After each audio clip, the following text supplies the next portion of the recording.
বাঁচা গেলি রে শালা সকাল সকাল যে কেউ কুঠিয়ে চলে আসছে জব ইন্টারভিউ দিতে চলছে এখন মারা বাল দিতে এসছে লাউড়া।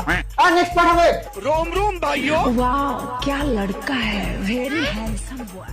লেন স্যার আমার সিভি দেখুন। ও সিভি ফিভি দেখো না, মানে আমি নিজেই করতে জানি না। তুই এটা বল যে কোম্পানিকে আগে নিয়ে যাওয়ার লেগে কি করতে হবে? একদম সোজা, চার কোণে যেটা চাকা লাগিয়ে দাও। আরে খাপা তো দাও, মানে আমি এটা বুঝাতে চাচ্ছি যে তুই কোম্পানিকে কি করে আগে নিয়ে যাবি। বাল আমি বিনা চাকা তাকে নিয়ে যেতে পারবো না, বানা ঠেলতেই পারবো না।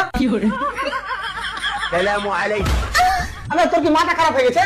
এরাকে দেখছিস, এরা পিছনে 5 বছর থেকে আমার কোম্পানিকে আগে নিয়ে যাওয়ার চেষ্টা করছে। আরো 10 বছর কাজ করলেও আগে নিয়ে যেতে পারবে না, যতক্ষণ না চাকা লাগাবে।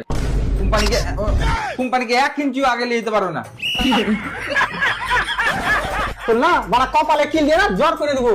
তোমার একবারই তো বুঝতে পারিস না, মানে এমন কি কাজ করলে আমার এই কোম্পানি সবার থেকে উপরে থাকবে। হবে তো অফিসার কে বানালছে বে?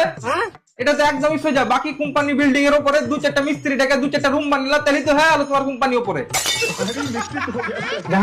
দেখে দিলে নিজের অকাত। তোকে বললো না, চল হাট। লে বাড়া, এক এখন আমি ওপরে করার চক্করে ঘাড়ে করে নিয়ে ঘুরে বেড়াবো।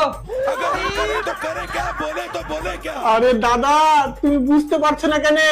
তুমি যদি ভালো করে কাজ করো তাহলে আমার এই কোম্পানি উপরে যাবে। হেই টু বাড়া, এর এখনো মাথায় ঢুকেনি। আবে মিস্ত্রি লাগা, আমি কি পারবো সোজা দেওয়াল তুলতে? তোর ভালো লাগে বলছি ভাই, তুই এখান থেকে চলে যা। যাচ্ছি তো মানা, তুই হয় খেপা পাইছিস নাকি? এত পড়াশোনা করে তোর কাছে রাজমিস্ত্রি কাজ করবো?